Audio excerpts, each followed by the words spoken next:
বিসমিল্লাহির রহমানির রহিম।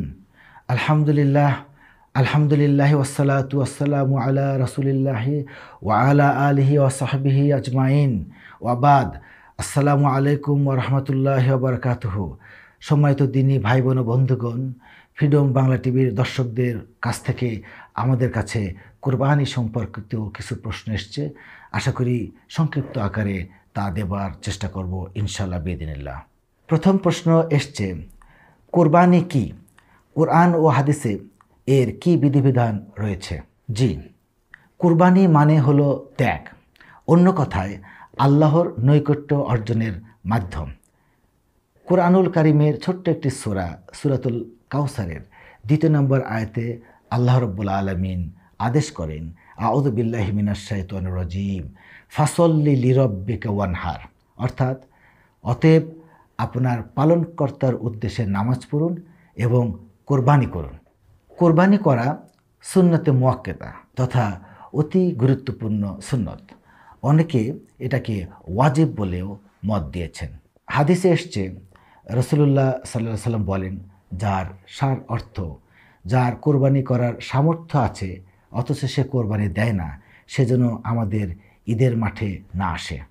দ্বিতীয় প্রশ্ন এসছে, কার জন্য কোরবানি করা প্রযোজ্য?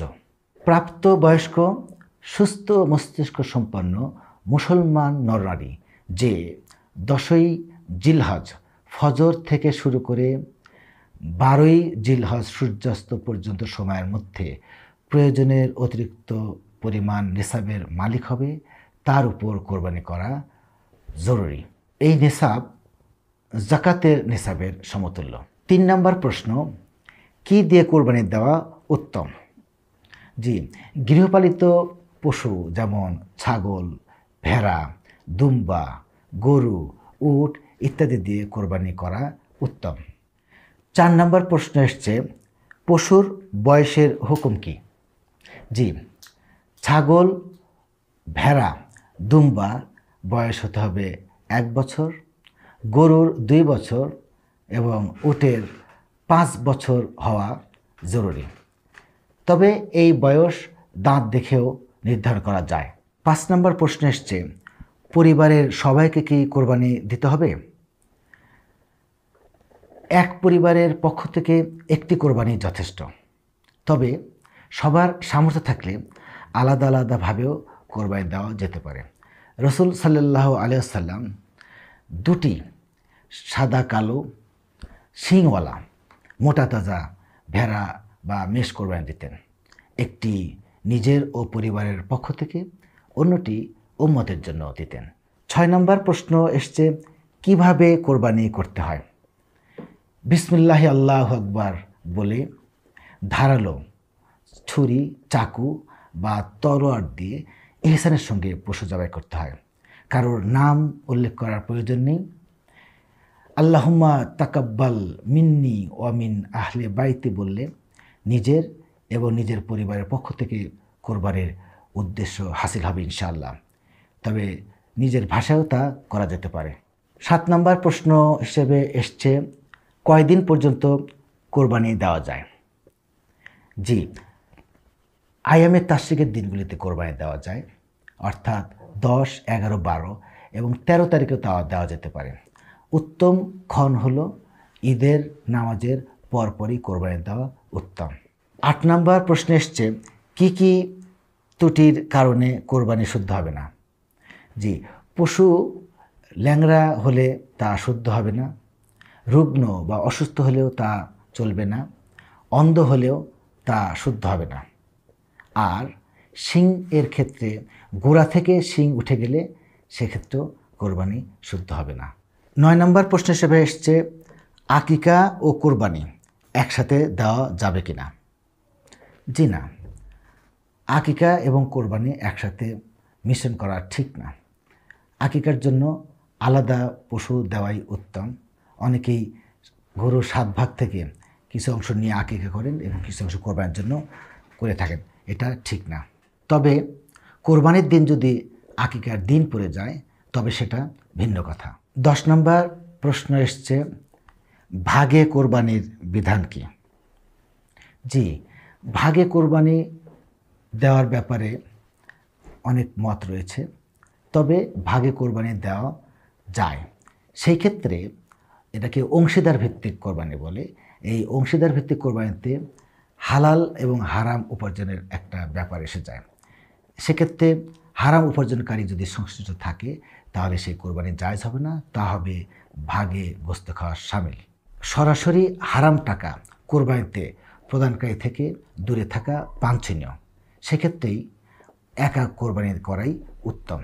11 নম্বর প্রশ্ন হিসেবে এসছে, ঋণগ্রস্তদের জন্য ঋণ পরিশোধ করা আগে নাকি কোরবানি করা আগে? জি, ঋণগ্রস্তদের জন্য ঋণ পরিশোধ করা আগে। সেক্ষেত্রে সে যদি কোরবানি করে তাহলে তার জন্য শুধু গোস্ত খাওয়ার হকই আদায় হবে। 12 নম্বর প্রশ্নটি এসছে প্রবাসী দর্শকদের কাছ থেকে। প্রশ্নটি হলো যে কোরবানির দিনে অনেকে যারা ব্যাচেলার রয়েছে কোম্পানিতে বা ভিলায়, তারা একটি পশু, ছোটোখাটো পশু মিলেমিশে কিনে তারা জবাই করতে চায়। সেক্ষেত্রে কোরবানির হক আদায় হবে কি না? সুন্দর প্রশ্ন, এটা বাস্তবধর্মী প্রশ্ন। জি, সেই ক্ষেত্রে কারণ যারা প্রবাসে থাকে তাদের অনেকেই তারা দেশে টাকা পাঠিয়ে দেন তাদের আত্মীয় স্বজনকে কোরবানি করার জন্য, তো তাদের নিজেদের ব্যাপারটা কী হবে? সুন্দর প্রশ্ন, প্রশ্নের জন্য ধন্যবাদ। এই ক্ষেত্রে আমার একটা পরামর্শ থাকবে এই যে কয়েকজন মিলেই ছাগল, ভেড়া বা ছোটোখাটো পশু কিনুক না কেন, তারা সর্বসম্মতিক্রমে একজনের পক্ষ থেকে তারা কোরবানির নিয়ত করে কোরবানি দিতে পারে। তাতে কোরবানির হকও আদায় হয়ে গেল এবং কোরবানির দিনে মিলেমিশে কোরবানির গোস্ত খাওয়ার হকও আদায় হয়ে গেল। এর পরের বছরে তারা আবার তাদের আরেকজনের নামে কোরবানি দিলে সেটাও অত্যন্ত সৌহার্দ্যপূর্ণ হবে বলে আমি মনে করি, এবং এটা কোরবানির মাংস খাওয়ার সওয়াবও হলো, কোরবানি করাও হলো। আশা করি প্রশ্নটি সবার বোধগম্য হয়েছে। 13 নম্বর প্রশ্ন হিসেবে এসছে, সামর্থ্য নাই এমন ব্যক্তিকে কেউ কোরবানির টাকা দিলে তার কোরবানি হবে কি? জি, হবে। এভাবে কেউ দান করলে, হাদিয়া দিলে তার কোরবানি আদায় হয়ে যাবে।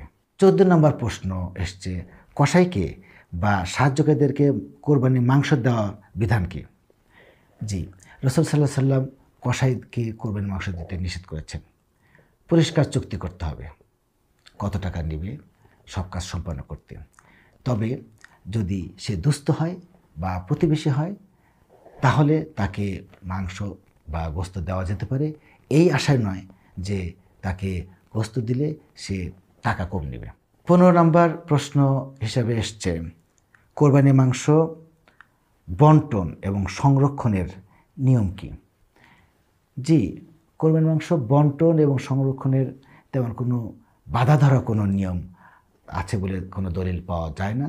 তবে আমাদের সমাজে প্রচলিত আছে 3 ভাগ করা বিধান আছে। সেই ক্ষেত্রে এটা নিজের উপর নির্ভর করে। আর সংরক্ষণের বিধান যতদিন ইচ্ছা রাখা যায়। অনেকে বলে থাকেন 3 দিনের বেশি রাখা যাবে না। না, 3 দিনের বেশি রাখা যাবে, অনেক বেশি রাখা যাবে, ফ্রিজে রাখা যাবে, কারো জন্য সংরক্ষণ করে রাখা যাবে, শুকনো করে শুটকি করে রাখা যাবে। এর কোনো বাধা ধরার কোনো নিয়ম নাই। আশা করি প্রশ্নটি পরিষ্কার হয়েছে। 16 নম্বর প্রশ্ন হিসেবে এসছে, শুধু মৃত ব্যক্তির নামে বা পক্ষে কোরবানি দেওয়া যাবে কি? জি না, শুধু মৃত ব্যক্তির পক্ষে বা নামে কোরবানি দেওয়া জায়েজ নয়, সাথে জীবিত ব্যক্তির সংশ্লিষ্টতা থাকতে হবে। এই ছিল ফ্রিডম বাংলা টিভির দর্শকদের কাছ থেকে প্রাপ্ত প্রশ্নসমূহ এবং তার উত্তর। আশা করি আপনাদের উপকারে এসেছে। ঈদের অগ্রিম শুভেচ্ছা ফ্রিডম বাংলা টিভির পক্ষ থেকে। ও আখিরুদ দাওয়ানা আনিল হামদুলিল্লাহি রাব্বিল আলামিন ওয়াসসালাতু ওয়াসসালামু আলা রাসূলিল্লাহ।